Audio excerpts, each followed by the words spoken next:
Brett Baer said last night, Donald Trump's the elephant not in the room.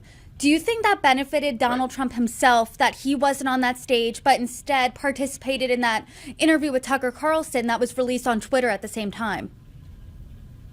What you try to do in this industry, when you're worried about a message spinning out of control, is you don't throw press conferences, you do one-on-ones with a friendly reporter. In this case, Tucker Carlson, even though he's not, let's say, always loved the former president, that was friendly. That was a friendly interview. And that was exactly what the president and his advisors wanted. It's exactly what they got. It's funny how he came out and said, and you would laugh at this, Brittany, 100 million plus viewers, when in fact, we know how it works with the internet. But he probably had millions and millions of people that tuned in for much, if not all, of that interview.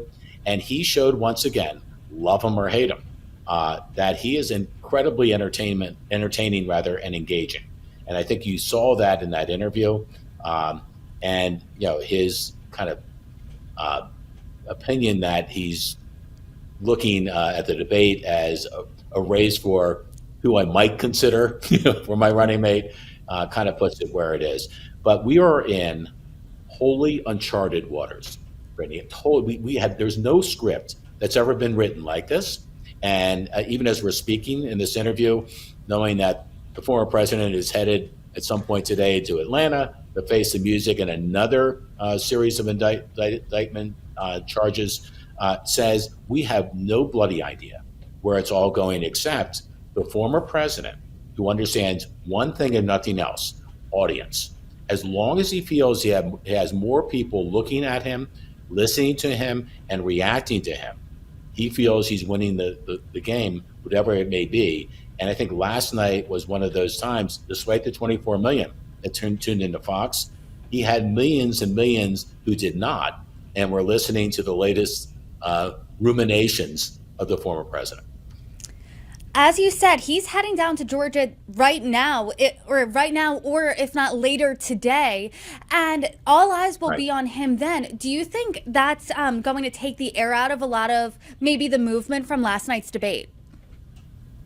No question. But here are my predictions. One, he was the show going into the debate last night, even though he wasn't there.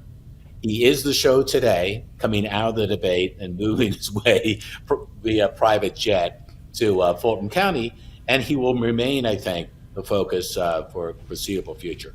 What will change, I think, Brittany, from last night is there potentially another challenger if the president starts to head earthward? Is there another challenger that comes out of that pack yesterday beyond the governor of Florida? I think you might see one emerge, and knowing what happens in this business, and my prediction being that Nikki Haley is going to probably get more than a little bit of a bump in the polls. She might actually be within shouting distance of the governor of Florida after last night. You know what happens next? He and everyone else will likely train their fire on her. And, after the debate, as they see her starting to make a move, it's always who's most popular that then becomes the center of the target for everybody else that wants to be the next most popular person up. And so I think that's ahead for her. And I think Vivek Ramaswamy, especially with younger voters and the fed up with the process kind of voters, even though there are a lot of demerits, I think, to his performance last night in terms of the way he presented himself, I think his message is something that people are going to be talking about.